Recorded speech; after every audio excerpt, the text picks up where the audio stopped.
Ito buko juice. Ito. Hingi tayo buko juice. Ito siya. Oh, subo. Alat! Ano gusto mo? Ano? Ikaw?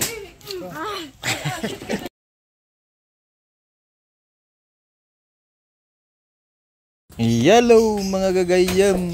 Isang mapagpalang araw na naman po para sa ating lahat.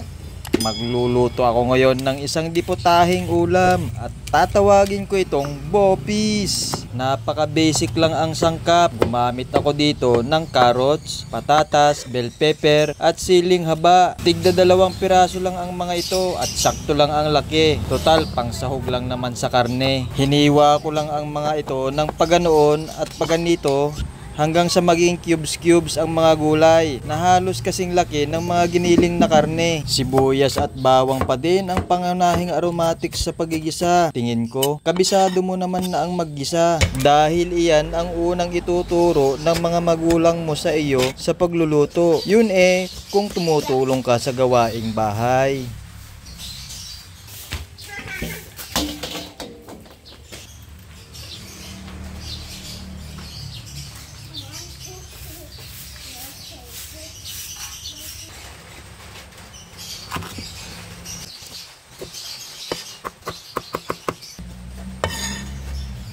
Tapos na ang preparasyon ng mga gulay at panggisa. Isusunod ko namang hugasan itong giniling na baga ng baka. Alam na ng mga magkakarne iyan pag sinabi mong pangbopis ang giling. 2 beses ko din lang na hinugasan. Baka kasi mahugasan yung lasa. Hindi, joke lang yun. 1 kilo pala yung timbang ng giniling na baga ng baka at kalahating kilo naman ang timbang ng laman at atay ng baboy. Pinagsama na ni Manong Partidor yung laman at atay ng baboy sa paggiling. Ise-set up na namin ni Kuya Marcos ang lutuan na gasolito at dahil ang bata na ito ay makanitkit, nagboluntaryo siya na siya na ang magsindi nito. Ay, so.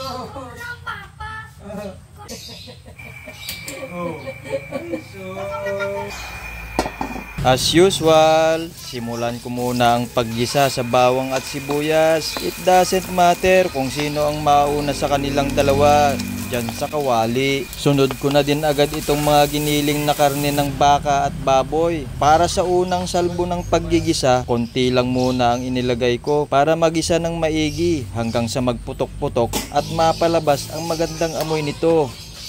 Yan ang sinasabi ko. Halos masunog pero hindi naman tutong na tutong.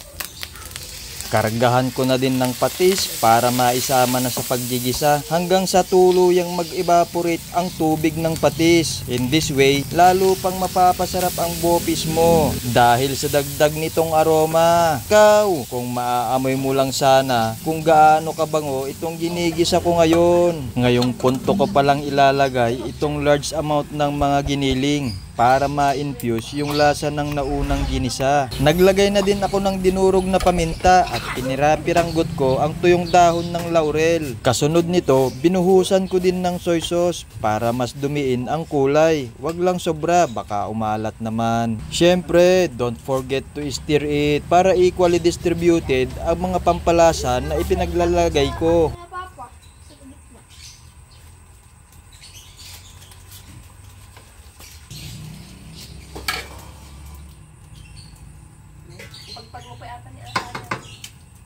After that, takpan.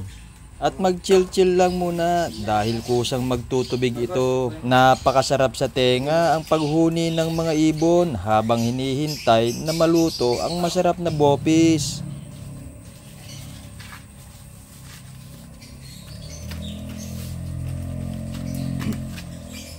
Bisitahin din ang niluluto once a while, baka matuyuan at masunog. Naku po, disaster ang resulta pag nagkataon. Hinog na ang mga saging na tineba ko pa galing sa bukid, kaya babahaginan ko din ang aming alagang Martinez. Yun nga lang, nasa proseso pa sila ng pagsasalita, kaya in due time, matututunan din nilang magsalita at sabihin ang katagang pogi pag tuwing makikita nila ako. O diba? ang sarap din pakinggan kung araw-araw may maririnig kang ibon na nagsasalita at na-appreciate nila ang taglay kong kapugihan. Balik na ulit tayo sa usapang bupis. Kumustahin nga natin kung ano ang nangyayari dito sa niluluto ko. Pero bago ko pabuksan ang takip, minabuti ko nagayatin na lang muna ng pasibat itong siling haba. Goods na goods na. Napakakulay talaga ng gulay.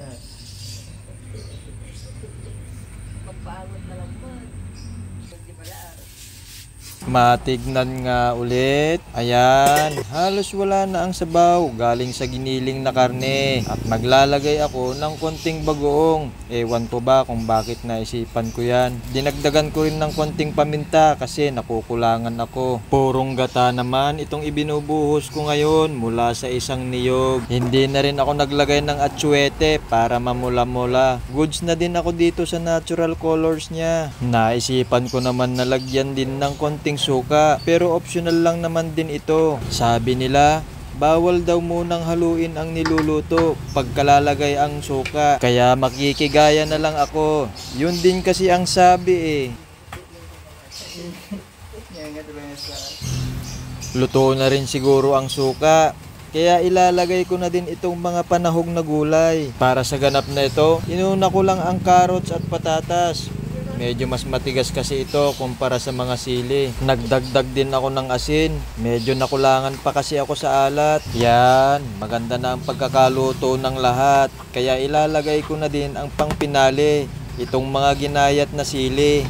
As usual, dito na naman kami sa Asbahain Leisure Farm and Resort para sa banding ng whole family. Located at Barangay Tabing Ilog, Reserva, Baler, Aurora.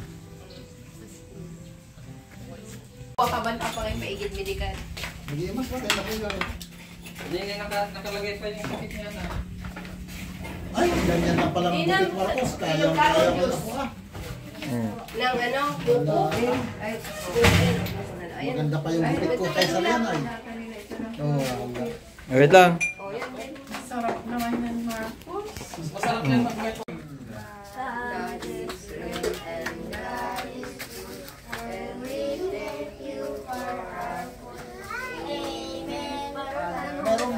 meron pa dagdag. Ikaw na be, ikaw yun na be, ikaw. Kay Ate Nabe.